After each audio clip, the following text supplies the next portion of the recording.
Pre-Anesthesia Appointment. You will attend a pre-admission testing appointment 1 to 2 weeks prior to surgery to run any tests ordered by your surgeon and discuss preparation for your surgery day.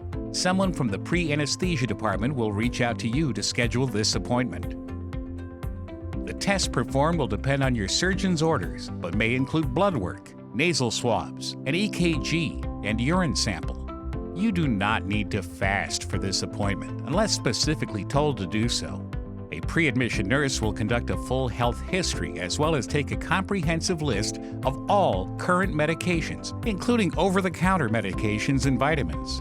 Please bring a list that includes names, dosages, and frequency taken. The pre-anesthesia nurse will tell you which medications need to be stopped before your surgery.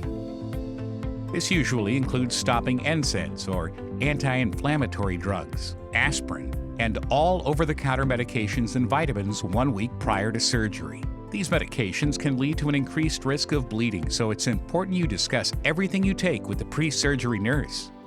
If you are on a prescription blood thinner, you should verify with the prescribing provider and/or your surgeon when it's safe to stop this before surgery. You may also visit with someone from the anesthesia department to further review your health history and talk about anesthesia options. The two most common anesthesia options for joint replacement surgery are spinal anesthesia and general anesthesia. To determine the best anesthesia option for you, your surgeon and anesthesiologist will review your current medical condition, medical history, and home medications, as well as your previous experience with anesthesia. Before leaving the pre-anesthesia testing appointment, you will be provided with important instructions for the days leading up to your surgery. You'll be given a bottle of antibacterial solution to wash with prior to surgery, with detailed instructions on when to start using it. It is important to note, after your wash the night before surgery, use a clean towel to dry off, sleep in clean pajamas, and put a fresh set of sheets on the bed. Please do not allow any pets to sleep in the bed with you or be near your surgical wound when you return home. It's also important to prevent shaving nicks or wounds on your legs prior to surgery. It is best to stop shaving a few days before surgery. These steps help lower your risk of infection. The morning of your surgery, you will shower one last time with the antibacterial soap before heading to the hospital.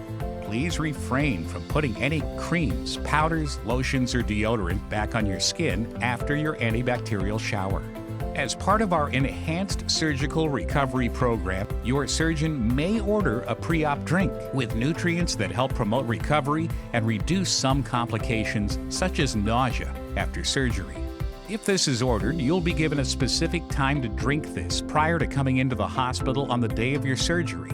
If you have diabetes, you may be instructed to use an alternative drink in its place. The pre-admission nurse will also instruct you as to when you are no longer allowed food or liquids prior to your surgery.